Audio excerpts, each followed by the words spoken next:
Hello everyone, good morning. I hope सब लोग बहुत अच्छे होंगे। मैं भी बहुत अच्छी हूँ। मेरी पढ़ाई अच्छी चल रही है, आप लोगों की भी अच्छी चल रही होगी। और कल हमने टेस्ट दिया, सबके नंबर कैसे आए, कुछ लोगों ने कमेंट किया, कुछ लोगों ने नहीं किया। और मेरे नंबर सब लोगों ने पूछ रहे थे, तो मैं बता दूं कि मेरे 146 अराउंड आए हैं। मतलब मैं वैसे ही दे पा रही थी कि एक पार्ट दिया, फिर उसके बाद बंद किया, फिर दूसरा पार्ट दिया, फिर थोड़ा तीसरा दिया, फिर चौथा दिया। क्योंकि वो क्या था, देखो बेटू आजकल 1 बजे तक सोता है। अब मैं 1 के बाद टेस्ट देती तो फिर मुझे सुबह 3 साढ़े 3 बज जाता सोने में। तो मैंने बेटू के जगते टाइम ही टेस्ट देना शुरू कर दिया था। तो फिर अब उसके साथ तो ऐसे ही टेस्ट दे सकते हैं, वो बैठना ही नहीं देता पूरा टाइम। तो फिर मैंने ऐसे ही एक एक पार्ट करके टेस्ट दिया था। और एक चीज़, जो लोग भी विनर्स वाले हैं ना, वो उन सब के लिए ये मैसेज है मेरा कि आप लोग ना एक साथ आवाज़ उठाना इसके लिए कि जो विनर्स की टेस्ट सीरीज़ चल रही है वो बहुत अच्छी चल रही है ना।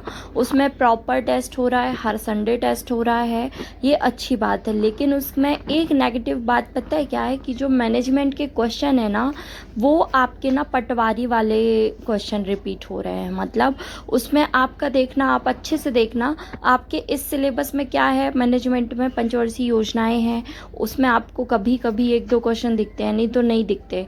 और सामुदायिक संगठन के तो क्वेश्चन ही नहीं दिखते उसमें ना। आपको ज़्यादातर उसमें संप्रेषण के क्वेश्चन दिखते, संचार के क्वेश्चन, मतलब बहुत रेयर ये क्वेश्चन रहते हैं। मैक्सिमम क्वेश्चन उसमें समन्वय के, प्लानिंग के, जो उस वाले मैनेजमेंट का हिस्सा है, मतलब पटवारी वाले मैनेजमेंट का। हो सकता है इसमें भी आए, लेकिन मतलब कहने का मेरा ये था कि जो सिलेबस में दिया हुआ है तो उस पे अपन ज़्यादा क्वेश्चन की प्रैक्टिस करेंगे तो अपना सिलेबस के अकॉर्डिंग पढ़ाई अच्छी हो पाएगी ना। फिर वो जो एक्स्ट्रा वाला मैनेजमेंट है वो तो ठीक है कि आप बीच बीच में वो वाले क्वेश्चन दे रहे हो तो सबकी नज़र में रहेगा, एक्स्ट्रा डेटा रहेगा। लेकिन मेरे कहने का ये था कि जो आपका मेन मैनेजमेंट ये वाला कहलाया, इसके क्वेश्चन बहुत कम रहते हैं उसमें, ऐसा मुझे लगा। मैं तो अभी 3-4 टेस्ट दी हूँ। तो आप प्लीज़ कमेंट करके बताना कि क्या मैं जो बोल रही हूँ वाकई आपको, किसी और को ऐसा फील हुआ या नहीं हुआ। और अगर किसी को फील हुआ तो प्लीज़ जितने भी लोग विनर्स से पढ़ रहे हैं वो लोग इस चीज़ के लिए ज़रूर आवाज़ उठाना। क्योंकि सब लोग जब एक साथ बोलेंगे तो 100% कोई ना कोई सुनेगा, है ना। किसी एक के बोलने से कुछ नहीं होता। तो टेस्ट वैसे अच्छा था, बहुत मतलब बहुत बुरा नहीं कह सकते, बहुत अच्छा नहीं कह सकते। अब देखो मैनेजमेंट में मैं ये भी कह सकती हूँ कि जो टेस्ट आया शायद मैंने वो पढ़ा नहीं था, मेरे नंबर कम आए। मेरे नंबर 26 या 27 ही थे। और सीडीपी में भी सेम स्कोर था, मतलब दोनों में 1 या 2 नंबर का डिफरेंस था। स्कोर इतना ही था, 30 से ऊपर नहीं गई मैं, ना सीडीपी में ना मैनेजमेंट में। जबकि लास्ट टाइम भी यही स्कोर था मेरा। लास्ट टाइम भी मेरे 143 थे, इस बार 146 या 147 अराउंड आएंगे अगर टोटल करोगे आप तो, है ना। तो मैं भी बहुत खुश नहीं हूँ। लेकिन एक चीज़ ये भी है कि मतलब मैंने जो पढ़ा वो उस टेस्ट में नहीं आया ना, मतलब उस टेस्ट में जो आया वो मेरे पास है ही नहीं, समझ लो। तो थोड़ा सा ये है। और पोषण और स्वास्थ्य का पेपर अच्छा था थोड़ा, उसमें आपके 40+, सभी के 40+ आए होंगे, मेरे भी 40+ आए हैं। और कोई पेपर बहुत अच्छा था। पोषण स्वास्थ्य का ऐसा था कि 50+ भी आ सकते थे, है ना। पोषण स्वास्थ्य में आईसीएमआर का कोई क्वेश्चन नहीं था और बाकी सारे क्वेश्चन थे उसमें, सब ठीक थे, है ना। और सेकंड पार्ट भी अच्छा था, सेकंड पार्ट के क्वेश्चंस भी अच्छे थे। इस बार अधिनियम के काफ़ी क्वेश्चन थे, तो कुछ बने, कुछ में कन्फ्यूज़न क्रिएट हुआ। और ठीक है, आप लोग बताना किसका कौन सा पार्ट अच्छा है, किसके किस पार्ट में ज़्यादा नंबर आते हैं, है ना, और किस में कम आते हैं। आई थिंक सीडीपी और मैनेजमेंट ही है जिसमें सबके कम आ रहे हैं। पता नहीं, मतलब जो लोग सीटेट का एग्ज़ाम क्वालिफाई कर भी चुके हैं उनके लिए भी सीडीपी में कम नंबर आ रहे हैं। और उसका एक रीज़न ये भी है ना कि आपका सीटेट का जो सीडीपी है, इस वाले सीडीपी में थोड़ा एक्स्ट्रा चीज़ें ऐड ऑन करी है। मतलब आपका सीधा सीधा वो सीडीपी नहीं है, उसमें आपके सीधे क्वेश्चन आते हैं। जो आप थ्योरी पढ़ोगे ना, उस थ्योरी से सीधे सीधे 4 लाइन उठा के आपको क्वेश्चन मिल जाएगा। बट महिला बाल विकास में आपको ये, इस एग्ज़ाम में आपको डायरेक्टली सीडीपी से क्वेश्चन नहीं उठा के पूछता, वो थोड़ा सा उसको कंक्लूड करता है दूसरे वे में। और उसका रीज़न भी है यार, देखो आप सुपरवाइज़र बनोगे, आपके अंडर जो काम करेगा, आपका भी सर्वे के लिए जो आपकी आंगनवाड़ी वाली वर्कर्स रहेंगी आपके अंडर, वो सर्वे करने के लिए यहाँ वहाँ जाएंगी, आप उनको ट्रेन करोगे। तो आप कभी भी देखना कि गांव में महिलाएं बहुत सारी चीज़ें बताती नहीं हैं, मतलब या तो उनके घर वाले उनको बताने नहीं देते हैं। तो समझना पड़ता है, मतलब समझ रहे हो, सिचुएशन के अकॉर्डिंग समझना पड़ता है। वो कभी आपको मुंह से डायरेक्टली नहीं बताते कि ये चीज़ हो रही है या ऐसा है। तो उसी हिसाब से ये पेपर भी समझ लो बनाया गया है कि डायरेक्टली आपको क्वेश्चन नहीं सामने से ला करके दे देंगे, वो घुमा फिरा के आपको सिचुएशन देंगे, आप उसको समझो, निपटो उससे और आंसर लेके आओ। तो थोड़ा डिफ़िकल्ट तो है और सबके लिए है ना। तो ठीक है, थोड़ा सा टेस्ट मैंने दिया, मुझे अच्छा नहीं लग रहा था, नंबर कम आए। मैं वही सोच रही थी कि यार इतने टाइम से मेहनत कर रहे हैं, इतने नंबर आ रहे हैं, कट ऑफ के आसपास भी नहीं जा पा रहे हैं, होगा क्या।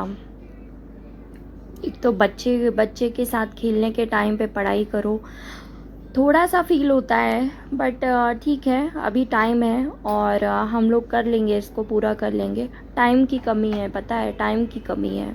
टाइम ज़्यादा मिले तो काफ़ी कुछ हो सकता है, टाइम बहुत कम मिलता है, और दिन का जो टाइम होता है ना, वो पूरा टाइम आपका ब्रेन डिवाइडेड रहता है कामों में, बच्चे में, पढ़ाई में। तो वो वैसे भी आपका यूटिलाइज़ नहीं हो पाता, आप बैठो भी तो आपका ध्यान पूरा उसमें नहीं रहता है। ये मेरे साथ भी होता है। हाँ, कई बार ऐसा रहता है कि मैं बिल्कुल हर चीज़ की चिंता छोड़ के सिर्फ अपना पढ़ती हूँ, जो टॉपिक पढ़ रही हूँ उसको देखती हूँ, उसी को रिवाइज़ करती हूँ, उसी के नोट्स बनाती हूँ। और पता है, मेरे जिस टॉपिक के नोट्स बन चुके हैं, मैं उसको फिर से पेन लेके लिखती हूँ, उसके मेन 2-4 शब्द 10 लाइन लिख लेती हूँ, क्योंकि जब पढ़ने में मन नहीं लग रहा है तो क्या करें, तो फिर वो वही करती हूँ मैं। कुछ भी करके मतलब पढ़ती हूँ, ट्राई करती रहती हूँ कि हाँ कैसे भी करके पढ़ना है यार, इतना डिफ़िकल्ट एग्ज़ाम नहीं है। मैं मतलब खुद को यही बोलती हूँ बार बार।